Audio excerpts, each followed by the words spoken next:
Yes.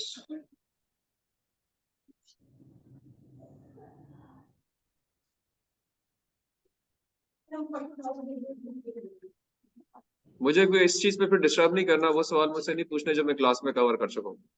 ठीक है, be very clear on that. मेरी तरफ से जा सकते हैं आप, लेकिन मैं अगेन कह रहा हूँ, this is compromise learning which you people are doing. This will affect your grade in both the subjects. ये साइंस मुझे आप लोगों से समझ नहीं आ रही कि आप किस तरह करना चाह रहे हैं। ना इधर होते हैं ना उधर होते हैं, दोनों जगहों पे कुछ भी नहीं कर रहे।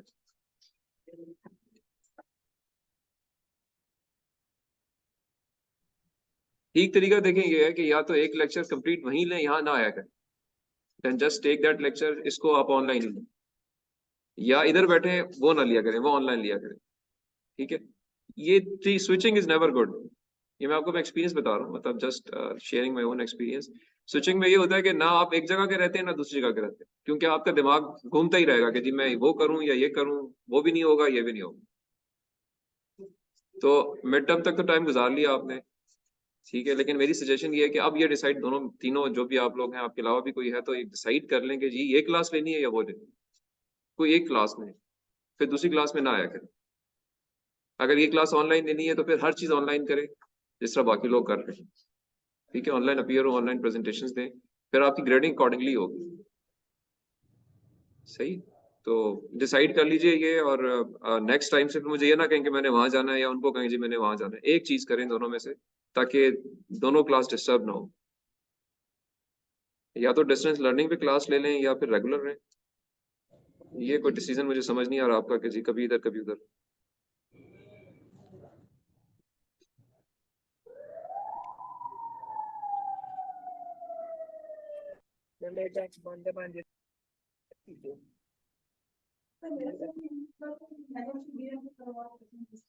मैं वही कह रहा हूँ ना, देखिए आप माशाल्लाह समझदार है ना, मेच्योर्ड हैं, तो आपने फॉरन डिसीजन ले लिया। This is what should be, we should do, कि एक चीज लीजिए, या ये लें या वो लें, क्योंकि फिर आप दोनों मेरी क्लास को भी डिस्टर्ब कर रहे हैं, मुझे भी डिस्टर्ब कर रहे हैं, उनको भी डिस्टर्ब कर रहे हैं, और खुद भी डिस्टर्ब हो रहे हैं। सारे सिस्टम में लोग जो है वो परेशान है कि जी आप कर क्या रहे हैं, इधर है या उधर है। कोई एक चीज कर लीजिए, ताकि वो दी क्लासेस आर एट ईज।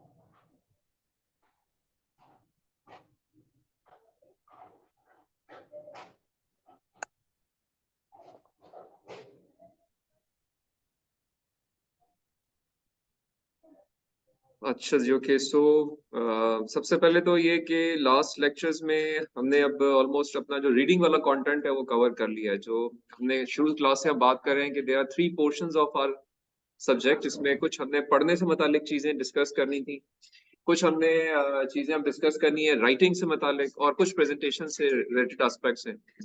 तो आप प्रेजेंटेशन वाले पोर्शन पे काम कर रहे हैं, रीडिंग वाला पोर्शन मैंने कंप्लीट कर लिया है, और अब राइटिंग वाले पोर्शन पे मैं अब मूव करूंगा, ताकि हम राइटिंग से रिलेटेड जो चीजें हैं जब हम लिखते हैं, तो उसके अंदर जो हमने चीजों का ख्याल करना है, या जो समझे कि गलतियां करते हैं वो गलतियां क्या हो सकती हैं, उनको कैसे अवॉइड करना है, उन चारे पहलुओं पे हम अब बात करेंगे, और उनको हम डिस्कस करेंगे अगले लेक्चर्स के अंदर, ताकि थोड़ी सी वो क्लैरिटी भी हमारे अंदर आए। मैंने आपको एक टास्किंग लास्ट क्लास में सबको की थी, जिसमें मैंने ये रिक्वेस्ट की थी कि आप अपना लिटरेचर रिव्यू का सेक्शन जो है, जिसमें आपने शायद 10 एक पेपर पढ़ लिए हैं, उनको आप लिख लीजिए लिटरेचर रिव्यू के पर्सपेक्टिव से, और वो मैंने कहा था कि मुझसे शेयर करें। तो अगर वो आपने लिख लिया है और वो अवेलेबल है, तो आप you can, all those who have written it can WhatsApp me, that I can open it here and to discuss some of the mistakes which some of you might have done. ठीक है, जो भी जितने भी आपने किया आपका मैंने देखा भी है, तो वो I can open it and we can see कि उसमें कोई ऐसी चीज आपने, यानी क्या कॉमन मिस्टेक्स उसके अंदर नजर आ रही हैं, या जो चीजें ठीक नहीं लग रही, ताकि सबको हम सारे अलाइन हो जाएंगे जी ये चीजें हमने अवॉइड करनी है। ठीक है, तो अगर आप सबने लिख लिया है तो मे बी आपने लिख लिया है, कुछ नहीं लिखा, साजिद ने लिख लिया। साजिद आपने, मैंने लास्ट लेक्चर में रिक्वेस्ट की थी कि लिटरेचर रिव्यू एक छोटा सा आपने अपने पेपर्स के अंदर से शेयर करना है मेरे साथ, अगर लिख लिया है अगर नहीं लिखा तो कोई बात नहीं, आप इसको लिख लें। जिन्होंने नहीं लिखा इस वीक में लिटरेचर रिव्यू सेक्शन लिखें, आज मैं कुछ चीज ऐड भी करूंगा तो वो चीज कंबाइन कर लीजिएगा, ठीक है। तो और अगर किसी ने कर लिया है तो वो मुझसे शेयर कर सकता है उसको, we can open it here to discuss कि उसमें क्या प्रॉब्लम्स या क्या मिस्टेक्स हैं। सो विद दैट बैकग्राउंड हम थोड़ा सा आगे चलते हैं। आज हम राइटिंग से रिलेटेड कुछ चीजें जो है कोशिश करते हैं कि उनको कवर करें। लिखते हुए किन किन चीजों का ख्याल करना है।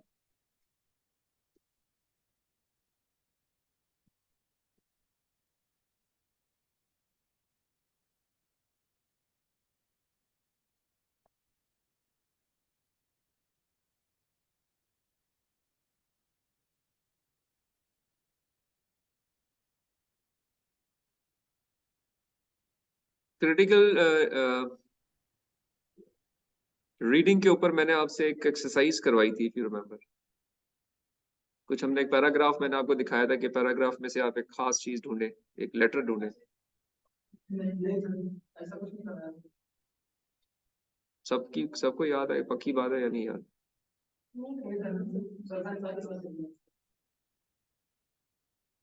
अच्छा, लेट मी। अच्छा, क्या कराया था? नहीं वो तो ठीक है, वो 365 में तो हमने कुछ और बातें डिस्कस की थी ना, ग्रामरली बात कर ली थी, ठीक है। मैं एक मिनट आपको एक चीज छोटी सी, let me show it on the slide, maybe वहां से शायद I can comment on that, क्या आपने किया हुआ है कि नहीं किया हुआ।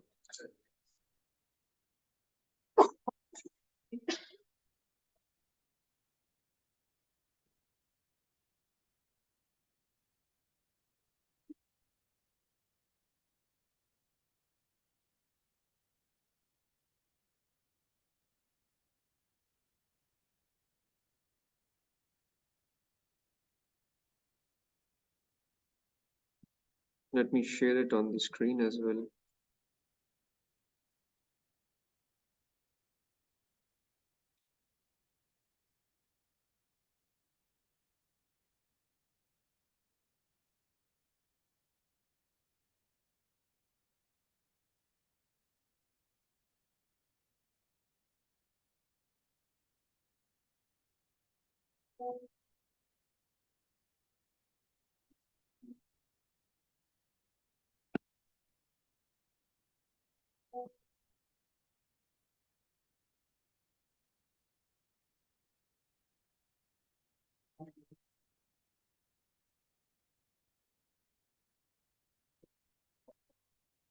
जी, ऑनलाइन पार्टिसिपेंट्स को नजर आ रही स्लाइड ये? Yes, sir.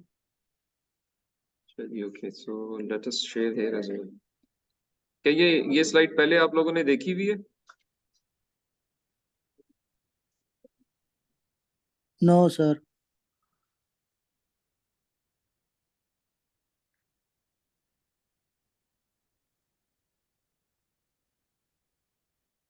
हाँ जी, आप लोगों ने देखी हुई है स्लाइड जो क्लास में?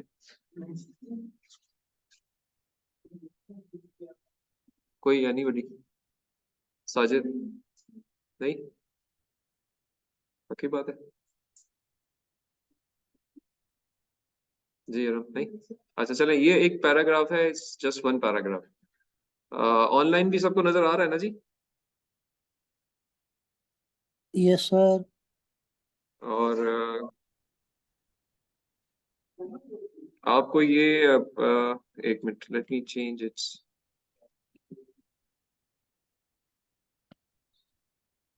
प्रेजेंटेशन मोड में नजर आ रहा है?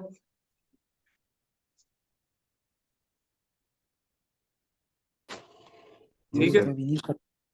अच्छा जी, माय क्वेश्चन ये इस बारे में ये है कि ये 1:2 पैराग्राफ है, and if I ask you to, this is related to critical reading, because now we are culminating our portion of reading, कि हमने जो रूल्स रेगुलेशंस थे या जो स्टेट ऑफ द आर्ट या कहें कि जो इसमें इंपॉर्टेंट एस्पेक्ट्स थे जो हमने पढ़ने से मुतालिक सोचने थे या पढ़ने थे, वो हमने डिस्कस कर लिए कि हमने क्या पढ़ना है, कहाँ से पढ़ना है, कैसे पढ़ना है।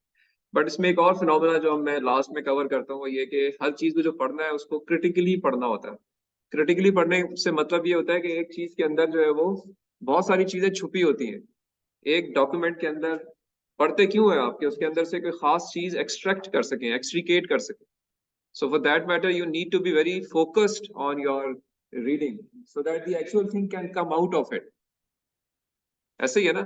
तो उसके लिए क्रिटिकल रीडिंग इज इंपॉर्टेंट। तो क्रिटिकल रीडिंग के पॉइंट को हाईलाइट करने के पर्सपेक्टिव से मैं एक पैराग्राफ शो कर रहा हूँ आपको। My question from you is के say for me the important thing in this paragraph is O. O is the information in my view which you have to extract out of it. Say मैं एक example exercise कराना चाह रहा हूँ। तो अगर मैं आपसे कहूँ कि जी just go and see how many times O Oscar has appeared in this paragraph. So just count, अपने अपने एंड पे काउंट कीजिए और अपने पास लिख लीजिए। डिस्कस नहीं करना आपस में। ऑनलाइन पार्टिसिपेंट से भी मेरी यही रिक्वेस्ट है, पैराग्राफ सिर्फ फोकस करें, हेडिंग को छोड़ दीजिएगा। ऑनलाइन पार्टिसिपेंट्स को आवाज आ रही है जी? Yes, sir. Okay, so my question to you as well, just count number of times O has appeared in this paragraph.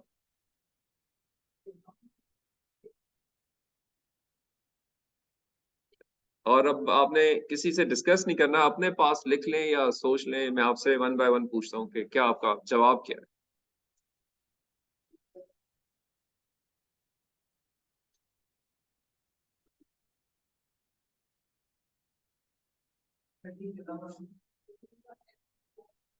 Sorry,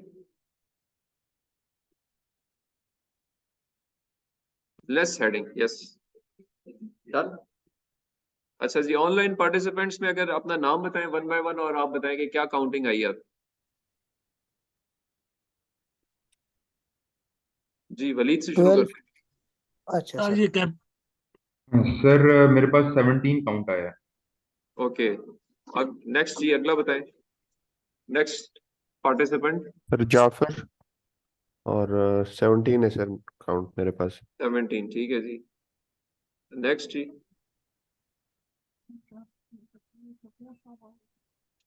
third participant मियां शाहिद। 4. जाफर मैंगल ने बता दिया जी। Yes sir. Okay, Waqas. Sir ये कैपिटल ओ देखने हैं दोनों। सर जी आपने एक वाकया सुना है बनी इसराइल का? कुरान पाक में बड़ा वो अच्छा। गाय जो है वो गाय कैसी होनी चाहिए सर? हाँ जी, तो आप वो उस वाले सवाल कर रहे हैं मुझसे। सर 15, सर 15 है। 15, ठीक है जी 15। ओके जी, और अगला कौन है जी? नेक्स्ट कौन रह गया? मियां शाहिद आपने बता 17 दिया। है सर।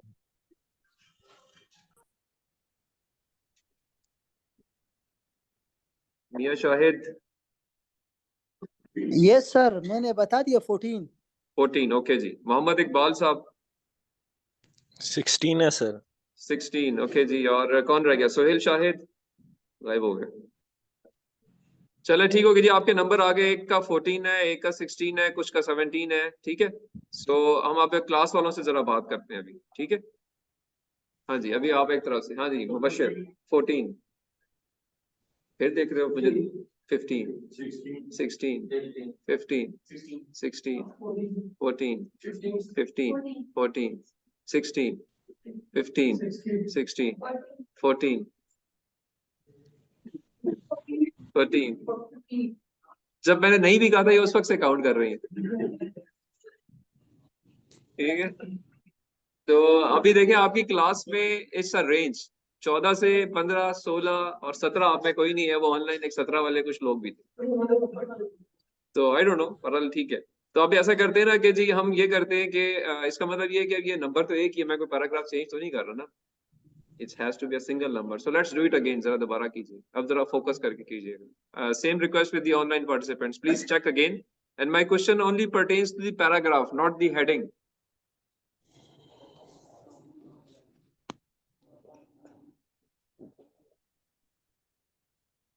कलीमुल्लाह उधर है, मेरे मेरे इधर नहीं लिखा हुआ कुछ।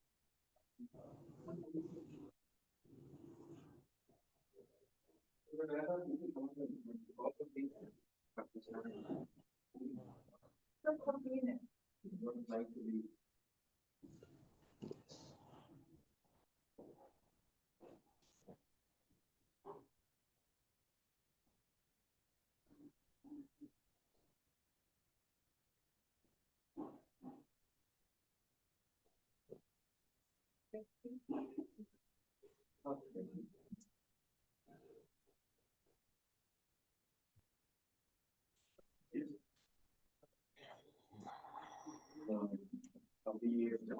अनुकूल आ रही है तो आपसे बात करेंगे।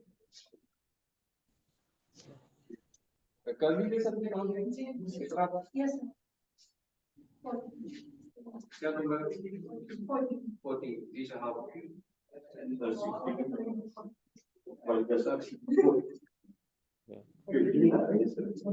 तो जो है 15 उसी में कायम ठीक है जी हाँ 16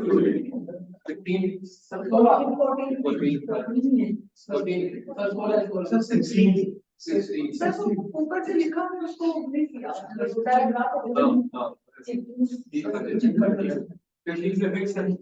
तो ये अभी भी नंबर तो एक ही होना चाहिए, नंबर आपका रेडी करें। तो जी ऑनलाइन आप लोगों के कोई नंबर में वेरिएशन आई है या सेम नंबर है?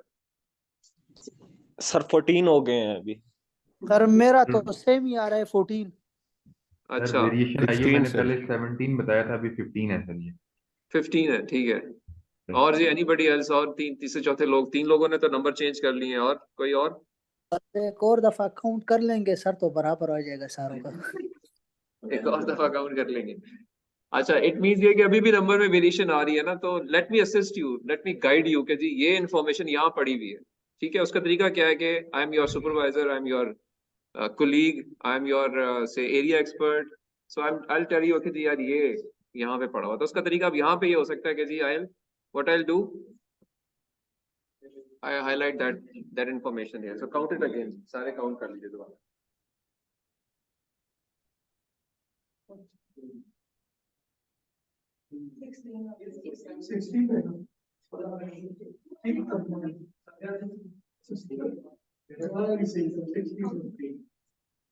हाँ जी, ऑनलाइन वालों के नंबर अभी क्या आ रहे हैं? 14 सर, हेडिंग को छोड़ के। 16 अच्छा, अभी सर। आपके पास स्क्रीन चेंज नहीं हुई, इसका मतलब है चेंज हुई है सर, अभी रेड कलर में हुआ है। हाँ, मैंने अब कलर लिख दिया ना, अब कलर आपको मैंने अलग से इंडिकेट कर दिया, आप जरा चेक करें। 16 आ रहे हैं सर अभी तो। 16 है। 16 है, हाँ जी। तो एक्चुअल इंफॉर्मेशन इसके अंदर 16 जगह छुपी हुई है, ठीक है। अच्छा, अब ये एक एक्सरसाइज थी, रीडिंग एक्सरसाइज थी, क्रिटिकल रीडिंग एक्सरसाइज इसको मैं नाम देता हूँ, और दो अब इसके अंदर अगर आप गौर करेंगे कंक्लूजन क्या ड्रॉ हुआ। कंक्लूजन ड्रॉ ये हुआ जी कि we all have varying degree of focus, all of us. इस छोटी सी क्लास के अंदर भी हमारी वेरिएशन थी फोकस के अंदर। कुछ फोकस किसी का ज्यादा था, फर्स्ट टाइम उसने ठीक नंबर निकाल लिया, किसी ने रिपीट करके ठीक निकाल लिया, कोई अभी भी फोकस नहीं था।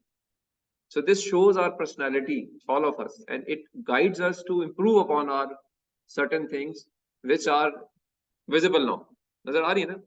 Now you can apply this to your own personality in future as well. तो एक तो चीज ये है कि जी the more, एक तो सिंपल रूल ये निकलता है जी कि फोकस ठीक करना चाहिए। अब दूसरा तरीका क्या है कि एक ही चीज को बार बार पढ़ने से भी शायद चीजें इंप्रूव करती हैं। आप में से कुछ लोग इंप्रूव कर गए ना, तो they have done it twice और थ्राइस, तीसरी दफा में उन्होंने इंप्रूव कर लिया। So everybody out of us improves with reading the same thing again and again. आप शायद नॉवेल्स अगर पढ़ते हो तो आपने नोट किया होगा कि एक ही नॉवेल आप एक दफा पढ़ते हैं तो कुछ और चीज होती है, दूसरी दफा उसमें एक नया मजा होता है, डिफरेंट टेस्ट होता है, उसमें वो इन्फॉर्मेशन नजर आ रही होती है जो शायद पहली दफा में आपको नहीं पता चलती। एक मूवी देखते हैं, पहली दफा मूवी में कुछ चीज नजर आती है, दूसरी दफा कुछ और चीजें भी नजर आती हैं जो शायद पहली दफा में नहीं गो थ्रू हुई थी आपके, ठीक है। तो ये this is another important conclusion out of the critical reading part, that if we go through again and again we can extract various information hidden within the same content. And third conclusion is, if you are directly told कि information यहाँ छुपी हुई है, ये information है, then you exactly reach to that point. Yani your supervisor role, your colleagues role, your area expert roles are very important in many things in daily life as well. कि अगर आपके इर्द गिर्द कुछ ऐसे लोग हैं जो कि आपके गाइड करने वाले हैं, तो they can guide you to the actual thing in shorter time span that overshadow your own focus as well sometimes, right? So ये दो तीन चीजें यहाँ से आपने अपनी जिंदगी में बांधनी है, राइट? सो विद दिस एक ये जो पैराग्राफ मैंने लिया है, ये मैंने लिया है, एक स्टोरी है, इसको हम कहते हैं लॉ ऑफ गार्बेज ट्रक। ठीक है जी, पढ़ा हुआ है पहले किसी ने? ऑनलाइन किसी ने पढ़ा हुआ है जी law of garbage truck? No sir. अच्छा चले, मैं आपके लिए सिर्फ यहाँ डिस्प्ले कर देता हूँ, इसको एक दफा पढ़ लीजिए।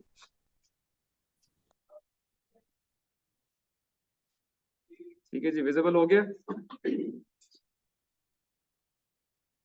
Yes sir.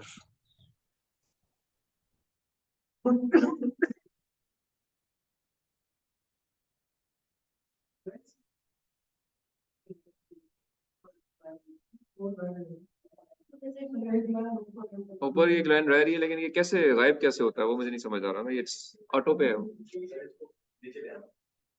इसको नीचे ले नहीं, ये स्लाइड करके नीचे तो नहीं आती। अभी चला, चल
इससे पूछूंगे, इसको समराइज करेंगे आप।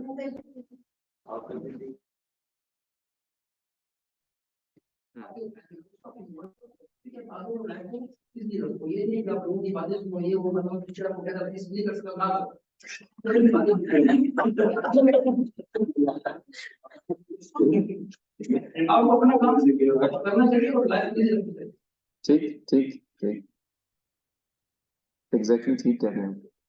लेट मी जस्ट इसको थोड़ा सा जी, ऑनलाइन पार्टिसिपेंट्स को ऑल आ रही है?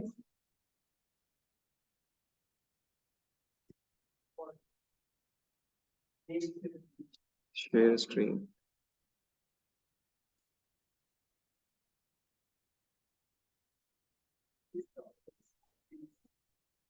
आवाज आ रही है जी सबको?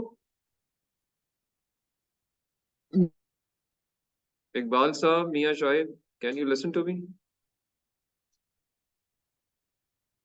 वली ताहिर, जी सर। जी सर, आ रही है बात। अच्छा चलो ठीक हो गया जी। सो आपने ये पैराग्राफ या ये स्लाइड पढ़ ली है पूरी सबने? Yes sir. ठीक हो गया जी। सो इसमें एक चीज छुपी हुई है, उसको आप समझने की कोशिश करें अपने एंड के ऊपर। हर एक की अपनी अपनी इंटरप्रिटेशन हो सकती है, बट ये कि पॉइंट जो है वो एक ही है कि आपके इर्द गिर्द जो है बहुत सारा गंद फैला हुआ है, तो उस सारे गंद से आपको इफेक्ट नहीं होना। अपनी जिंदगी अच्छे तरीके से गुजारें। कोई आपसे बुरा भी करता है तो आपको अच्छा करना चाहिए, ठीक है? और अगर कोई बुरा आसपास फिर रहा है तो उसको इग्नोर करें, बट जितना करेंगे उतना आप सुकून में रहेंगे।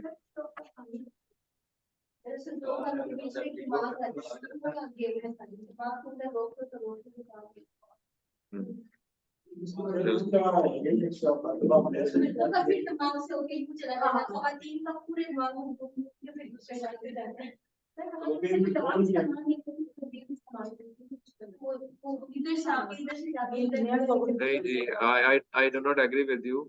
औरतों का दिमाग ज्यादा चलता है, दिल नहीं चलता। दिल मर्दों का चलता है। ये तो मैं is very clear on this. women have been made like this। अल्लाह ने औरतों को ऐसे ही बनाया है कि औरतें they behave with your brain, they are very intelligent, they are very smart in this regard, they do not just react। ये अल्लाह ने बनाया और ये अल्लाह की तरफ से ऐसा सिस्टम जरूरी है, क्योंकि अदरवाइज अगर ये दोनों जो स्ट्रीम्स हैं, जेंडर्स एक तरह के हो जाएं तो शायद जिंदगी बहुत मुश्किल हो जाए। मेल जो होता है ना, वो mail is do not generally they do not behave with their brain, they respond based on their heart, they just do it। But female जो होती हैं अल्लाह ने ऐसी बनाई है कि वो सोच समझ के हर काम करे, बहुत सोच समझ के। जी जी, तो this is how God has made us. तो you have got 10 out of 10 in brain and man has got 1 out of 10 in brain, as far as I like this। ठीक है? तो लेकिन ये कि ओवरऑल 100 में से 100 नंबर दोनों के पूरे हैं। टोटल जो यहाँ पे दर्जन है ना, वो 12 का नहीं है, 13 का है। तो अल्लाह ने 120 में से 100 नंबर दोनों को दिए। स्केल 120 का है, बट हर जगह पे थोड़े थोड़े सब कैटेगरीज में मार्क्स मिलके वो भी 100 पे, आप भी 100 पे, कहीं पे आप अच्छे हैं, कहीं पे वो अच्छे हैं। तो ये इस तरह से है। अच्छा जी, okay. So this is as far as the critical reading is concern. तो सिर्फ यहाँ से जो मैं बताना ये चाह रहा था कि जब पढ़ें तो थोड़ा फोकस करके पढ़ें और उसके अंदर चीज़ों को हाईलाइट करने की कोशिश करें।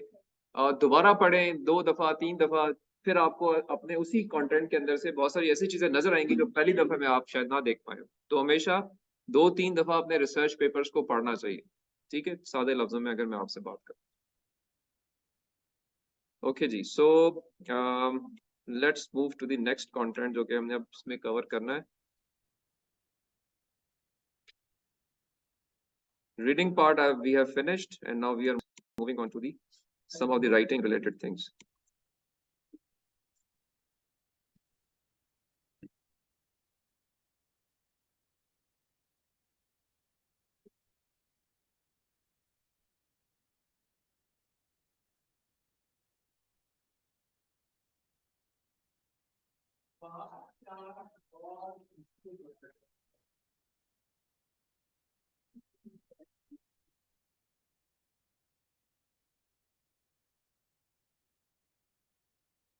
जैसे मैं दूसरे एंगल से दूसरा देख रहा हूँ कि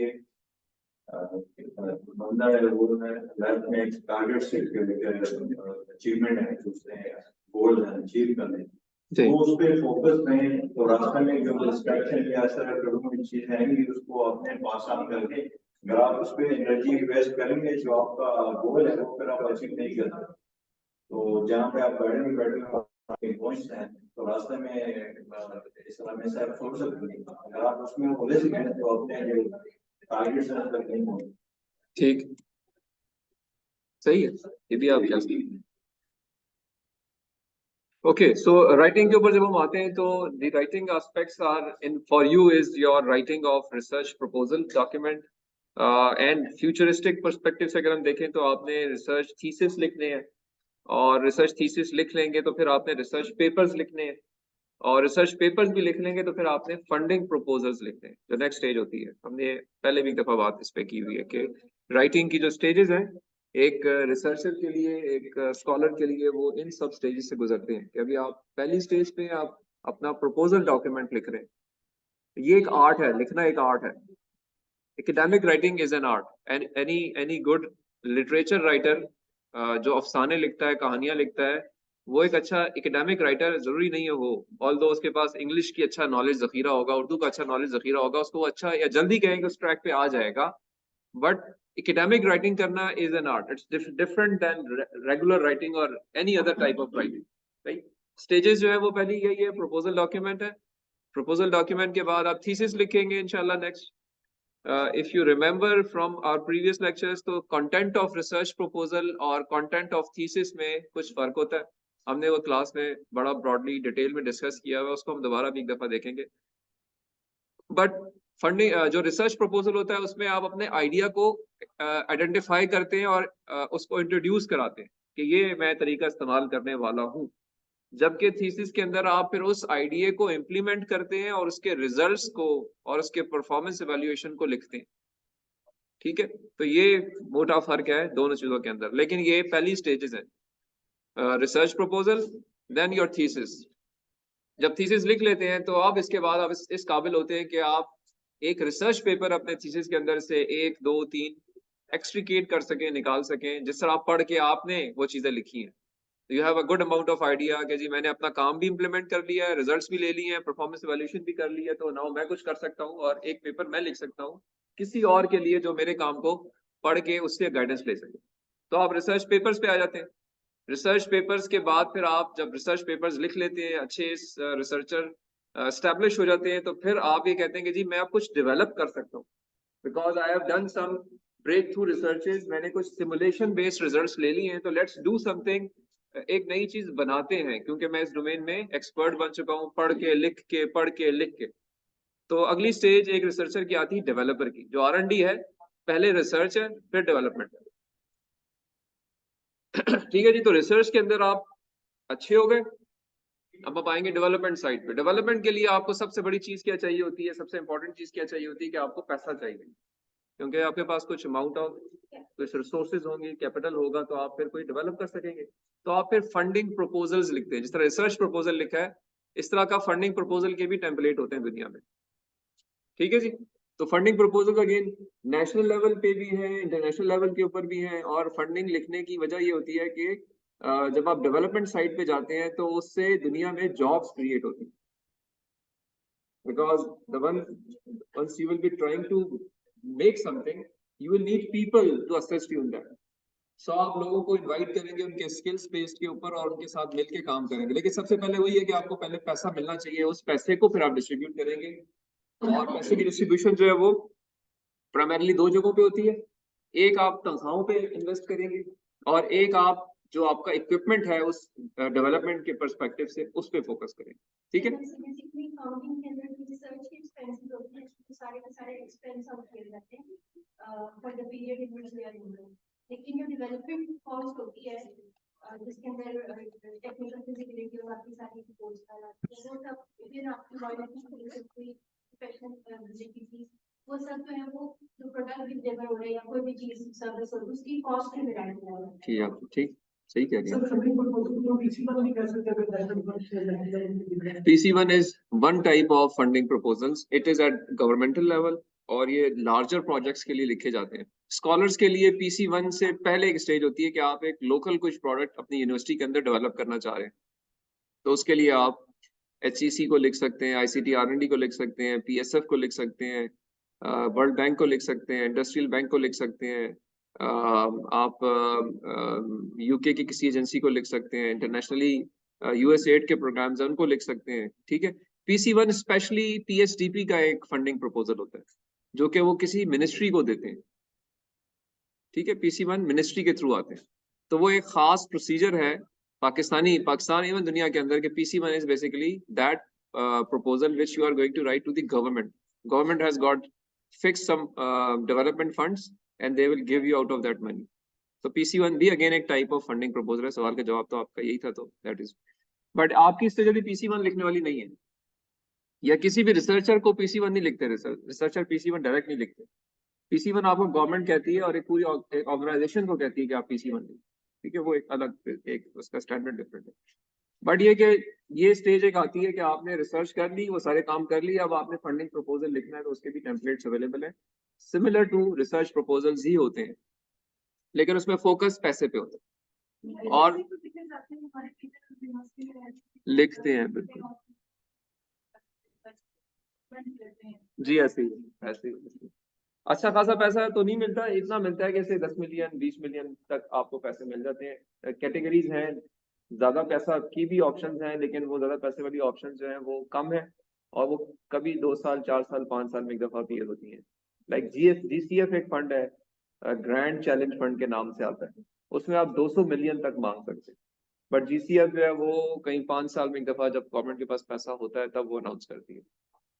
ज्यादातर जो पैसे हैं जो रिसर्च जो फंडिंग प्रपोजल्स हैं वो 20 मिलियन तक है, 10 से 20 मिलियन, हाँ 10 से 20 मिलियन तक, या चले 30 मिलियन भी शायद उन्होंने अब कर दिया होगा, लेकिन ये इस रेंज के अंदर ही पैसा रहता है जो कि यूनिवर्सिटीज के प्रोफेसर ले सकते हैं और उसमें प्राइमरीली वो आधा पैसा अपनी सैलरीज के लिहाज से डिस्ट्रीब्यूट करते हैं लोगों को हायर करने के ऊपर, आधा पैसा वो उस इक्विपमेंट के ऊपर लगाते हैं जो उन्होंने डेवलप करना। और वो जिस तरह से राफिया कह रही है कि बहुत सारे पैसे उसके अंदर आपने पुरानी अपनी रिसर्च के भी एम्बेड किए होते हैं, या उसके दौरान अगर आपने कुछ एक्स्ट्रा काम करना हो तो वो आप उसके अंदर कवर करते हैं।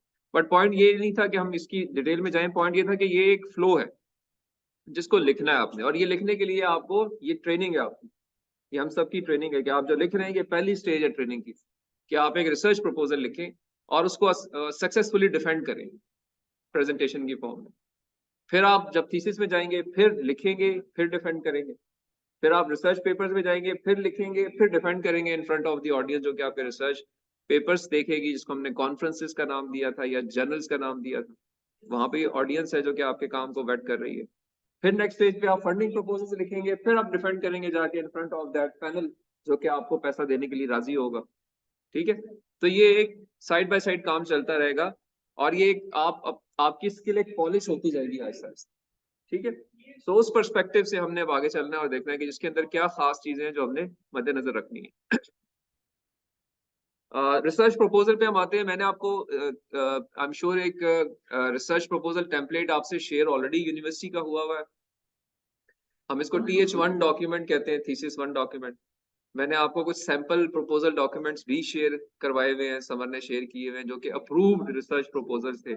अभी आप में से कुछ लोग TH1 कर भी रहे हैं, उन्होंने कुछ ना कुछ लिखा भी है, गलतियां की हैं ठीक किया है, गलतियां की हैं ठीक किया है, बहरहाल उन्होंने अभी सबमिट कर दिया है। और ये कि अब उनका एक प्रेजेंटेशन फॉर्म में वो जाएंगे, जिसको हमने ECP क्लास में डिस्कस किया था कि इवैल्यूएशन कमेटी फॉर प्रपोजल बैठेगी, वो आपके प्रपोजल्स को वेट करेगी। तो जो ये जो रिसर्च प्रपोजल होता है, इनफैक्ट इसका जो मकसद होता है वो क्या होता है कि you are trying to do something with some approach, so you will give some details on that. Like यहाँ पे कुछ पॉइंट्स मेंशन्ड है। जो प्रपोजल है, it will define what you will study, how and when. It will summarize the work which you would like to do for the thesis or dissertation later, and it will clarify